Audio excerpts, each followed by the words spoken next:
Hello friends, hi, welcome to Meena sweet home. இது ஏற்கனவே நான் செஞ்சிருக்கேன் நம்ம வீடியோல. இந்த கதிர் பையன் 3 நாளா எனக்கே டைமே இல்லை. இதை செய்ய சொல்லி உயிரை எடுக்கிறான் போட்டு. இந்த டேஸ்ட் பார்த்து வச்சுக்கிட்டான். செய்யுங்க செய்யுங்க செய்யுங்கன்னு. நல்லா சாஃப்டா இருக்கும். நல்ல ஹெல்தி ஃபுட் தான். பால், முட்டை, சர்க்கரை. ஆனா நமக்கு டைம் வேணும்ல. இப்போ கொஞ்ச நாளாவே டைமே இல்லை. ஓடுறோம் ஒடியாரோம் ஆயிடுச்சு. கேட்டுட்டே இருக்க அன்னைக்குதான்.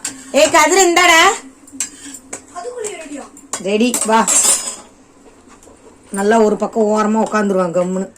இந்தாடா, நல்லா நெய் விட்டு செய்யுங்க, அப்பதான் சாஃப்டா இருக்கும். நெய் விட்டுட்டு இந்தாடா பிடிச்சிக்கோ. பிரெட்டை நல்லா இந்த பால் முட்டை வச்சிருக்கோம் அதுல நாம அப்படி வைப்போம். நல்ல பால்ல முக்கிட்டு வைக்கணும், அப்பதான் சாஃப்டா இருக்கும் பிரெட்டு. சாப்பிட சாப்பிட இன்னும் சாப்பிடலாம் போலுக்கு இருக்கும். டேஸ்டாவும் இருக்கும்.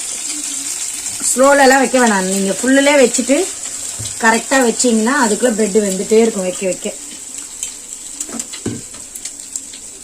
இந்த மாதிரி முக்கிட்டு ரொம்ப நல்லது. சாப்பிடாத பிள்ளைங்களும் சாப்பிடும். ஸ்நாக்ஸ் கேட்கும் நம்மள்கிட்ட.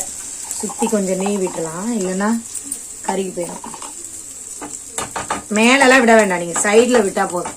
அழகா ஃப்ரை ஆயிட்டு இருக்கும். கதிரை எப்படி இருக்கு? கதிரை செம்ம டேஸ்ட். ரொம்ப நாள் கழிச்சு சாப்பிட்றேன். எப்படி இருக்கு கதிரை? செம்ம டேஸ்ட். ரொம்ப நாள் கழிச்சு சாப்பிட்றேன். சூப்பரா இருக்கு.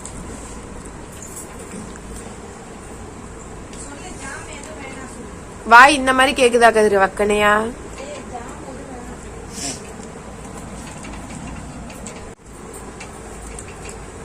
நார்மலா பிரெட் எல்லாம் டோஸ்ட் பண்ணி சாப்பிட்றோம்னா ஒண்ணு எதனா பிரெட் ஆம்லெட்டா இருக்கணும், இல்ல ஜாம் போட்டு சாப்பிட்றதா இருக்கணும். அந்த மாதிரி இது வெறும் எக்கு, சுகர், பால். செம்ம டேஸ்டா இருக்கும். வெயிட்டா சாப்பிடலாம்.